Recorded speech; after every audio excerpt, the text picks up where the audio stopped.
My husband's sister played a prank that reawakened past trauma in me. I broke down, and now the family isn't speaking to her.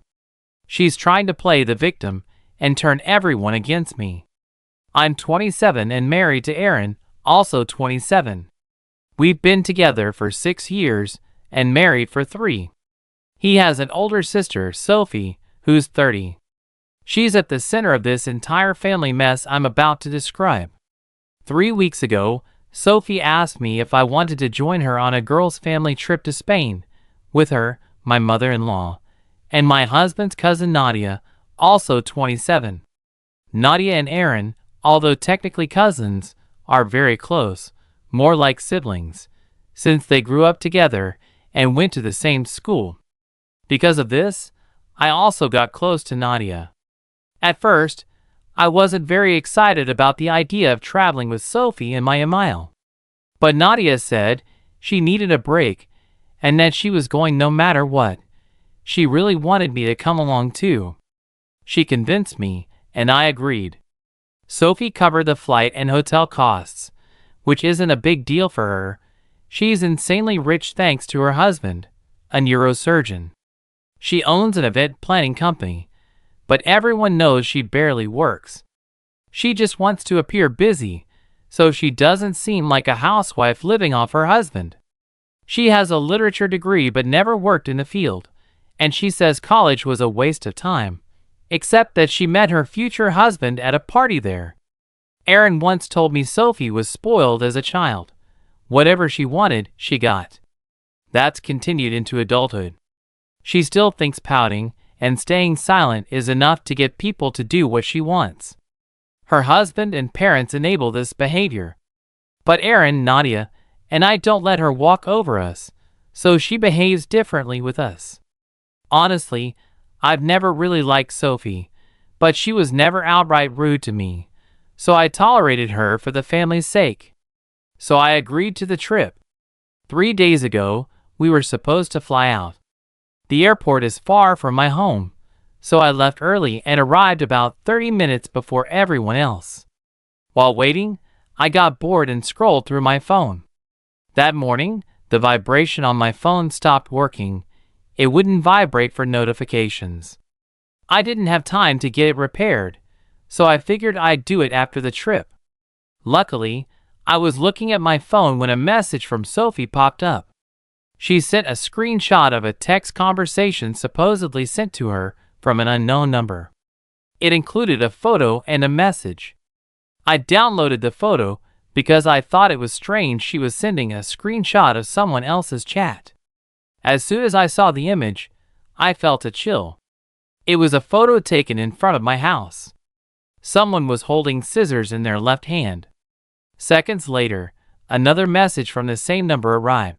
"Tell your precious brother's wife I'm back."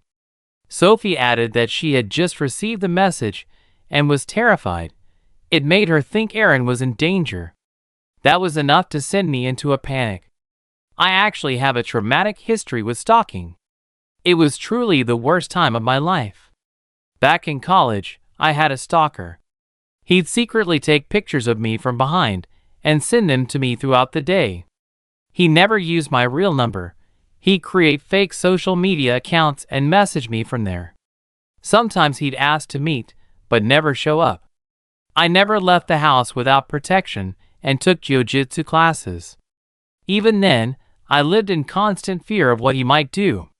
This went on for 2 whole months. I didn't tell anyone because I was scared he would do something if I spoke up. At first, I tried to reason with him, but he wrote that if I told anyone, I'd be in serious trouble. Then he sent a similar photo taken in front of my parents' house, with scissors and everything. I was terrified. I stayed silent and just prayed nothing would happen to me when I walked to class. After a few weeks, I only left the dorm for classes or food. Eventually, I stopped going out at all. The photos kept coming too often. That's when my roommate finally realized something was wrong and forced me to tell her everything. We went to the police. A few days later, the stalker was arrested. And here's the most ironic part. It turned out to be a guy from the computer engineering department. He was a senior and had already made multiple girls on campus feel uneasy or creeped out. Unfortunately, he took a liking to me and started following me. He specialized in cybersecurity, so it was easy for him to find tons of information about me through my public social media. It turned out he had also been stalking another girl at the same time. She was also too scared to speak up. When he got caught, he was expelled from college, and the harassment stopped. Rumor had it his parents took him back home. A few days later, he left the country. It's been several years since, and I had almost forgotten about him. But the moment I saw that photo, all the fear came rushing back. I immediately called 911. I told Sophie to urgently go to my house. Thankfully, I forgot to mention that I had already called the cops. At that point, my only focus was to warn Aaron. I caught a taxi within minutes and started frantically calling my husband. I knew he was still asleep. It was 8 a.m., and he likes to sleep in on weekends, so I understood it wouldn't be easy to reach him. Thankfully, he picked up on the third try. I could tell from his voice he had just woken up. He sounded groggy, but I had no time to explain. I told him to grab something heavy, lock himself in the bedroom, and barricade the door. He was confused, but as soon as I mentioned the photo, he understood and did exactly what I asked. I stayed on the phone with him during the entire 45-minute ride home, even when the police had already arrived and started checking the house. By the time I got there, the search was almost over. They didn't find anything suspicious nearby. I had a full-on panic attack. It took several minutes and half a bottle of water to calm down. The officer said they traced the phone number, and the only name that came up was Theo Wilson. That wasn't my stalker's name. It could have easily been a fake name under which the number was registered. At that point, I had completely forgotten about Sophie and her phone. I was just incredibly relieved that Aaron was okay. The cops told us the cybercrime unit had tracked down the sender, and he was being brought in for questioning. Aaron and I immediately drove to the nearest police station. And just a few minutes after we arrived, Sophie showed up. She was crying hysterically. I'm sure you can guess what happened. Yes, it was exactly what you think. For some insane reason, Sophie thought it would be funny to prank me that morning, right before our trip. Just for fun. A few days earlier, she had met with one of my old college friends for a work thing. Naturally, families came up in conversation, and when they realized they both knew me, that friend told her about the stalker. Back then, everyone on campus knew about my case. I'm not bragging, but after that incident, my popularity with both students and faculty skyrocketed because people love scandals. For me, though, it was far from fun. I hated the pointing, the whispers behind my back. Apparently, a lot of people remembered it and are still talking about it. When Sophie found out about my stalker, she decided it would be funny to prank me the morning before our flight. She had set up a new phone number under a fake name just for that purpose and sent herself a photo she had taken a few days earlier, right outside our house, holding scissors with her arm stretched into the frame. Now, when I look at that photo and pay attention to the details, it's clear that it's not a man's hand. But at the time, in a state of panic, I didn't notice. She even went as far as removing her nail polish. I was so scared I missed the obvious clues that this was a joke, but by then, it didn't matter. For me, it immediately triggered the trauma from college. The idea that it could all happen again terrified me, especially with Aaron possibly in danger. There was absolutely nothing funny about it. It all ended with a humiliating trip to the police station, where Sophie got off with just a warning, and Aaron and I had wasted our time, energy, and nerves believing the stalker was back. I was furious when we left the station. I completely lost it and screamed at her for more than 15 minutes. She broke down crying again, but I didn't care. She turned one of the most traumatic experiences of my life into a joke, and through her stupidity, dragged all of us into this mess. Let her cry all she wants. I didn't feel sorry for her, not even a little. Aaron and I went home, and on the way, I told Nadia what happened. She canceled the trip too, because, let's be honest, no one wants to deal with someone who crossed so many lines just because of their own ignorance. That whole day, I spent just trying to calm myself down. The entire morning had been insane, and I still couldn't shake the fear brought back by the thought of that stalker. The threat had felt completely real. Even after I found out it wasn't, the fear was hard to push away. That time in college was the darkest period of my life. Honestly, I was still very shaken that day. I didn't talk to anyone but Aaron and a little to Nadia. I turned my phone off and didn't want to hear from anyone. I'd had enough. Only 2 days later did I find out that Sophie and my mother-in-law had flooded my email inbox saying I had overreacted to a silly harmless joke, and that it was cruel of me to poison Nadia against her. Even though I never told Nadia not to go, I just told her what Sophie had done. She made the decision to cancel the trip on her own. That had nothing to do with me. Turns out it was Nadia and Aaron who told the rest of the family, especially the younger ones. Now no one wants to talk to Sophie, not even my father-in-law. But Sophie, her mom, and her dad all believe I orchestrated this whole thing, even though I didn't message anyone. I didn't even have my phone on that day. Everything was told to others by Nadia and Aaron. Now they think I should apologize to Sophie, because it was just a joke, and now she's truly suffering after being cut off from the family. And now she's apparently the victim. I talked to Aaron after reading those messages. He told me I have absolutely no reason to feel sorry for Sophie. He and Nadia don't regret telling anyone. What Sophie did was downright cruel. There was nothing harmless about it. It might have been harmless if it hadn't triggered my past trauma so severely that I couldn't think or function all day. We both know how much damage that time in college did to me mentally. And I agree. There was nothing harmless about this. I spent the entire day paralyzed with anxiety because of what she did. So she got what she deserved. And she didn't even apologize, just cried.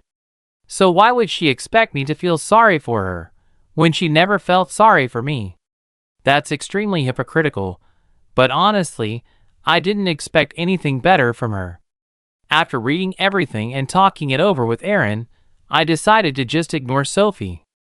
I didn't have the desire or energy to waste my time talking to her or trying to convince her of anything. But she kept messaging me over and over. It was obvious she just wanted to make me feel guilty about what happened. I could tell she was convinced that she could manipulate me into apologizing and fixing things with the family. At some point, it really started to get on my nerves, and in frustration, I finally replied. I wrote that I was glad she had decided to pull such an insensitive and cruel prank, because now everyone could see her for who she really was, and that everything happening to her was her own fault. I also told her that I had nothing to do with the rest of the family cutting her off, but I wished I had, because then at least I could take satisfaction in helping the family get rid of trash like her. I ended the message by saying, "You're as much a pig on the inside as you are on the outside," hinting at the fact that she's a bit overweight. I'm not someone who judges people by their appearance. In the past, I was bullied for being too skinny myself.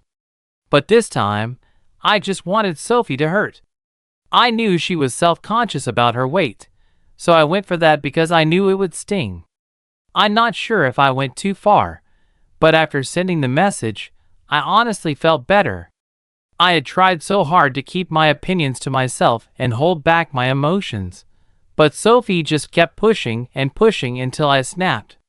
That's when I told her exactly what I thought of her and called her disgusting, because that's how I saw her after the prank. Before, I tolerated her despite her spoiled and insensitive behavior.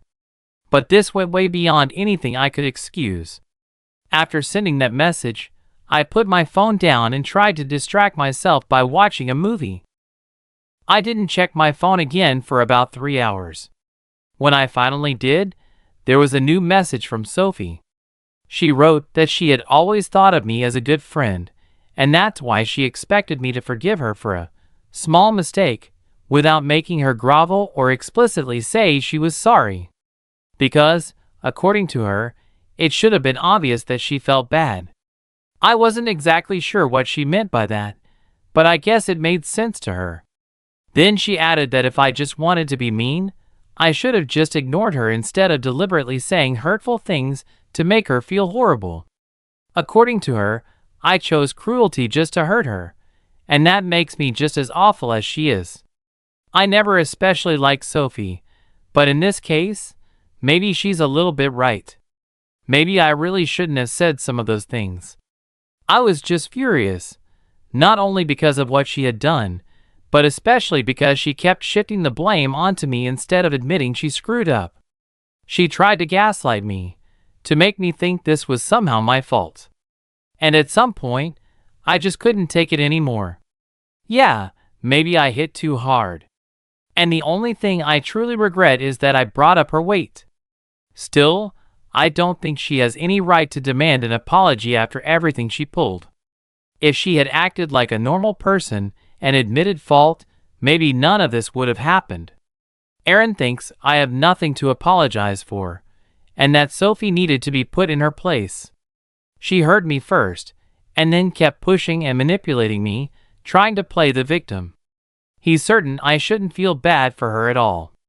Nadia, on the other hand, thinks I was too harsh. And now I'm torn and unsure of what the right thing to do is. That's why I came to the internet for advice. I don't want to stoop to Sophie's level just to get back at her. I love Aaron, but he's not the most sensitive person in emotional situations. And I love Nadia too, but she's the opposite. Too emotional, not like Aaron at all. Right now, I really need an unbiased perspective on everything that happened. Someone who can take all the circumstances into account. So, before we get into the next update, I'd love for you to share your thoughts in the comments. Do you think it's ever okay to pull such a harsh prank on friends, or even just random people? Because surely, you've all come across those kinds of extreme prank videos online. Personally, I think if someone genuinely enjoys that kind of harsh humor, it's a bit of a red flag. Though I have to admit, I do like some of those dark pranks myself, even though I'm fully aware that it's not okay. If you're capable of real empathy, you can easily imagine how awful it would feel to be on the receiving end. It's basically the lowest form of humor, like someone falling and we laugh. Sure, a lot of people do laugh, but deep down we know the person is probably in real pain. So I'm curious, what's your take on this? Maybe I'm wrong and it's actually totally fine. Anyway, here's the update. Update 1. I read the comments on my first post and I respect everyone's opinion, but I couldn't help myself. I apologize to Sophie for calling her a pig. I don't regret anything else I said, but living with the thought that I insulted someone based on their appearance was unbearable for me. I know what it's like to be bullied for something you can't control. And as someone who's been through that, I felt it was the right thing to do, just to ease my own conscience. I sent her a message of apology literally 5 minutes ago. Sophie hasn't read it yet, but I hope she does, and accepts it. Though even if she doesn't, I'll still know that I did what I could. I'm not speaking to my mother-in-law, even though she technically didn't participate in all of this directly. But I don't understand why she was so quick to take her daughter's side, knowing exactly what Sophie is like. Every message from her had that same tone. Yes, Sophie made a mistake, but... Or, I understand why you're upset, but... Well, if she does understand why I'm angry, then why on earth am I the one who has to apologize? Honestly, it just doesn't make sense. I think she just wants me to feel sorry for Sophie. But I'm 100% sure that if the roles were reversed, and I had done something like this to Sophie, her reaction would have been completely different, and definitely not so forgiving. Aaron didn't really like that I decided to apologize, but he told me that I'm a good person, and that's why I'm being so lenient with his crazy sister. Nadia, on the other hand, was really happy about it. She even said she was proud of me. So I guess I did the right thing. Update 2. Sophie replied to my apology. It had been a few hours since I sent the message, and about half an hour ago, she wrote back. She said it's fine, but added that she didn't expect anything different from me. She said she was a little shocked, but now she sees me clearly. According to her, we were never friends and never will be. Well, at least that's honest. At least she apologized for pulling that prank on me and for using something she knew was a real trauma in my life. She said that if she had known the consequences would be so severe, she never would have done it. Although honestly, I think something like that should never have even been considered as a joke in the first place, no matter what. Still, at least she said some kind of sorry. Her whole message was dripping with passive aggression. I could feel how hard she tried to word it in a way that would irritate me, while technically sounding like an apology. It ended up being this pitiful excuse for remorse, but hey, it's better than nothing. But now I can finally stop feeling guilty for what I said and just close this chapter of my life. It's over. Sophie will no longer be a part of our lives, and honestly, that's probably the best possible outcome of this whole situation. Update 3. It's been about a month since my last update. Last week, Nadia found out she's pregnant. She threw a big announcement party and invited everyone except Sophie. Since everyone cut ties with Sophie, no one's really heard from her. She even disappeared from social media for a while, totally dropped off the radar. But Aaron got in touch with their dad, and he assured us that Sophie's fine, she just decided to take a break from social media. Still, Sophie sent Nadia a message wishing her well in this new chapter of her life. You know, the usual. Wishing you happiness, health, and an easy pregnancy. But of course, with Sophie's trademark passive aggressiveness. I'm pretty sure she just couldn't miss the chance to insert herself into a major family event, especially one she wasn't invited to. So she wrote something like, "I'm so sorry, I can't be there to share this joyful moment with you. I already have other plans." Completely ignoring the fact that she wasn't invited in the first place. She also added that she really wanted to see me, Aaron, and the rest of the family, but that now she's learning to put herself first and avoid negative energy. In other words, us, because apparently we're the toxic ones, not her. It was a complete lie. Aaron and I just laughed when we read the message. We didn't even show it to anyone else, didn't want to give her the satisfaction of being the center of attention again at the party. Her desperate attempt to be part of things was just too ridiculous, especially considering she never truly apologized. She can sulk in silence all she wants, but clearly, even that is a struggle for her. We honestly hope that maybe, after her little social media detox, she'd reflect on her behavior and come back a better person. But no, she's still the same old Sophie. Oh well. Good luck to her. At least we had a good laugh reading her inspiring message. Let me know what you think about all this in the comments. Thanks for watching this video all the way through. Check out our previous one, it'll pop up right here. And good luck to all of you.